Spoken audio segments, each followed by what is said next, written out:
Just, are they a terror group? You're peddling acidinities because I'll tell you why, Piers. Let me answer the question. No, I'm not. Of course you are. It's a simple question. That's like me asking... I'll tell you why I asked, because the UK, where you were born, prescribes Hamas as a terror They organization. also prescribe me as dangerous to children in schools. Let me explain something to you, Piers. You're not prescribed as that. If I were to sit here and say, is stealing wrong? And you'd say yes, and I go, but what if the person stealing is trying to feed their family, and if they don't, their family are going to die? Is it still wrong? You're trying to take a very nuanced and complicated argument and reduce it down to one sentence, which is failure. You're trying to equate stealing with a mob of terrorists breaking over a border, going to peaceful... Is that what Israel did? Wait a minute. A mob of terrorists breaking over a border and killing people. Is that what Israel did? Going through a border on October the 7th. Oh, October the 7th.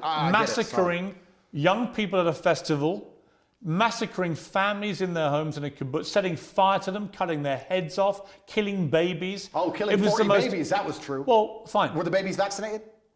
Why are you being flippant? I'm not being flippant. The point I am making... I don't find that funny. No, but the point I am making is that the media lies, firstly. Secondly... I can ask you about different things at the same time, right? Sure. So I'm asking you, first of all, specifically, what is your reaction to what happened on October the 7th? Sure. I'll answer the question professionally.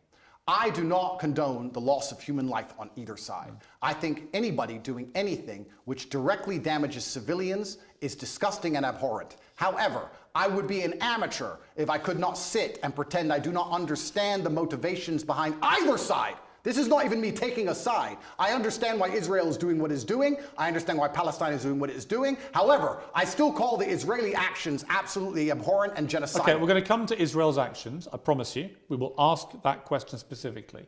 But in terms of what Hamas did on October the 7th, do you accept that was an act of terrorism? It's an interesting question because once again... It's not really. It is. No, it's a very straightforward question. Because you're the person who would have called Nelson Mandela a terrorist while he was still in jail. And one person's terrorist is another person's freedom fighter. I wouldn't have called him that. For me to answer the question... Yes, you would have. For me to answer the question, I have to be very professional, Piers. For me to sit on the outside in Romania with no personal involvement in Israel-Palestine, it's easy for me to say, yes, it was an act of terror. However, if I was in Gaza, if I was in an open-air prison, if my family had been annihilated by bombs from the sky, if everybody I knew had suffered the loss of a loved one, if I had no chance of any kind of freedom or democracy or standard of life, would I believe it was an act of terror, or would I believe it's an act of resistance against oppression? You have to be very careful how you answer these questions. So what do you think? I think I understand what happens when you take people and put them in such an inhumane condition. For anybody to sit and say that you're going to take people and put them in absolutely inhumane conditions and give them no standard of life, and they're not allowed to ever fight back, or they are terrorists. But I can agree with you. Anyone who does that is an amateur.